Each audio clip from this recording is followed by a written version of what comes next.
મોટા ઉદ્યોગપતિઓના લાભ માટે કે કોઈ આઉટસોર્સિંગ કરનારાના લાભ માટે કાયમી નોકરીઓ જે મહેકમની મંજૂર થયેલી જગ્યાઓ છે, શા માટે ભરાતી નથી?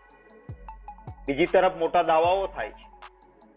મહેરબાની કરીને ભારતીય જનતા પાર્ટીની બંને સરકારોને, કેન્દ્ર અને રાજ્યને વિનંતી કરું છું કે તાત્કાલિક ખાલી જગ્યાઓને ભરી દો.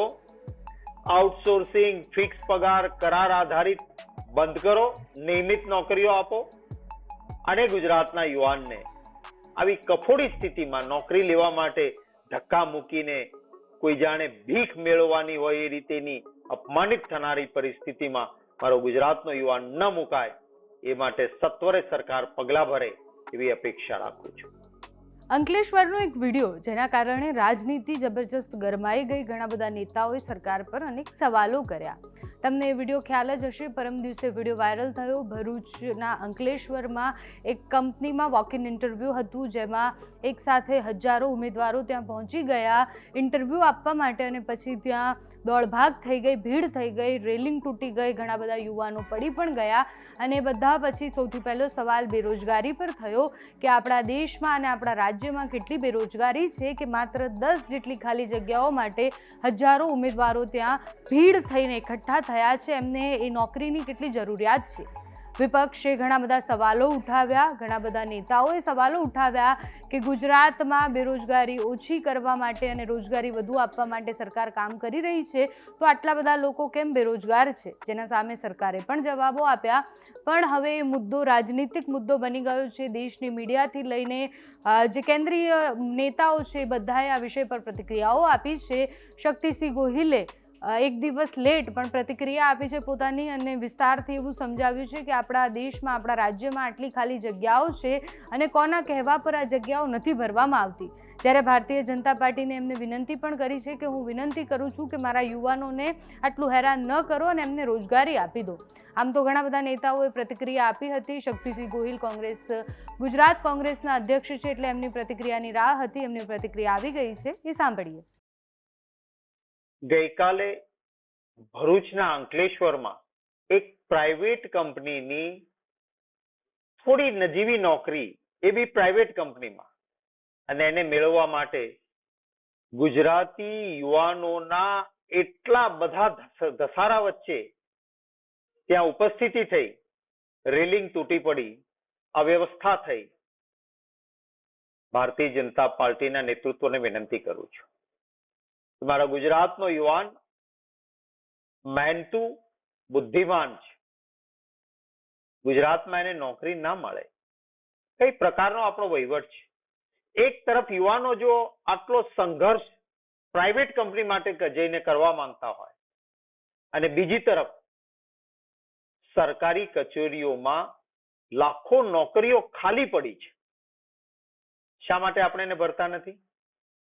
આઉટસોર્સિંગ કરાવવાનું એટલે એમાં મલાઈ ખાવા મળે, એટલે કાયમી નોકરી નહીં, કોન્ટ્રાક્ટ પદ્ધતિ, આઉટસોર્સિંગ, ફિક્સ પગાર, કરાર આધારિત. શા માટે આ બધું? આખરે મોટા ઉદ્યોગપતિઓના લાભ માટે કે કોઈ આઉટસોર્સિંગ કરનારાના લાભ માટે કાયમી નોકરીઓ જે મહેકમની મંજૂર થયેલી જગ્યાઓ છે, શા માટે ભરાતી નથી? બીજી તરફ મોટા દાવાઓ થાય છે. હમણાં જ એક બેન્કિંગ સેક્ટર તરફથી દેશમાં બેરોજગારીનો આંકડો આવ્યો, તો આખું ભારતીય જનતા પાર્ટીનું નેતૃત્વ તૂટી પડ્યું કે ના, આંકડા ખોટા છે, ના, આંકડા ખોટા છે. હવે આટલા બધા યુવાનો જો એક પ્રાઇવેટ નોકરી માટે અંકલેશ્વરમાં પહોંચતા હોય, અને છતાં સરકાર એમ કહેતી હોય કે ના ના, સબ સલામત છે અને પૂરી નોકરીઓ મળી જાય છે. અરે વાઇબ્રન્ટમાં કરોડો રૂપિયાનું આંધણ થયું. વર્ષોથી જે કિંમતી જમીનો બચાવીને રાખી હતી, એ વાઇબ્રન્ટમાં ટોકન ભાવે તમે મોટા ઉદ્યોગપતિઓને પધરાવી અને ગુજરાતની જનતાને એમ કહ્યું હતું કે રોજગાર એટલો ઉભો થઈ જશે કે યુવાન બેરોજગાર નહીં રહે, એટલે અમે આ કરીએ છીએ. કેટલા રૂપિયા ગયા? કેટલી જમીનો ગઈ? અને સામે યુવાનને રોજગારી મળી ખરી? વાઇબ્રન્ટમાં મોટા આંકડા દેખાડનારાએ ખરેખર શું કર્યું છે એ જોયું ખરું સરકારે? સરકારે જે આંકડાઓ જાહેર કર્યા હતા બધા વાઇબ્રન્ટના ભેગા કરીએ તો ગુજરાતનો એક પણ યુવાન તો રોજગારી વગરનો ન જ રહે, પણ આજુબાજુના પાડોશી રાજ્યોના બેરોજગાર યુવાનો પણ જો આવી જાય અને એને નોકરી દઈ દઈએ તો પણ નોકરીઓ વધે એવા આંકડાઓ પબ્લિસિટી માટે તમે કર્યા હતા. મહેરબાની કરીને ભારતીય જનતા પાર્ટીની બંને સરકારોને, કેન્દ્ર અને રાજ્યને વિનંતી કરું છું કે તાત્કાલિક ખાલી જગ્યાઓને ભરી દો.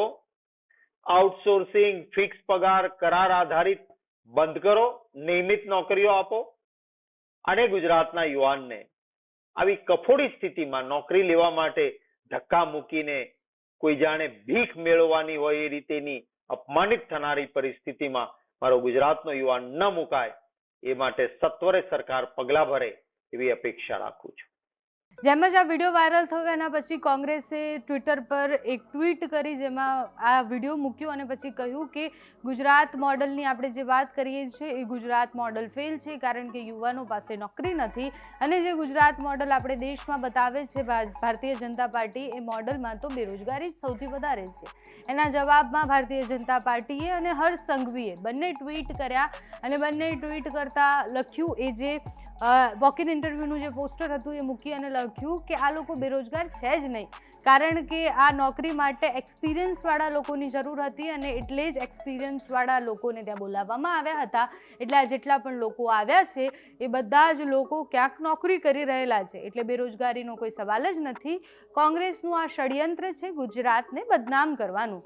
આટલા બધા વિડીયો જોયા પછી પણ સરકારનો એ જવાબ છે એટલે સત્તા પક્ષનો એ જવાબ છે કે બેરોજગારી છે જ નહીં. તો બેરોજગારી નથી તો આંખ ખોલીને તમારે જોવું પડશે કે કેટલા યુવાનો ભણેલા ગણેલા બેરોજગાર છે. હવે આગળ જતા આ વિષય પર કેટલી રાજનીતિ ગરમાય છે, કયા નવા નેતાના વિડીયો આવે છે કે પ્રતિક્રિયા આવે છે એ જોવાનું રહ્યું.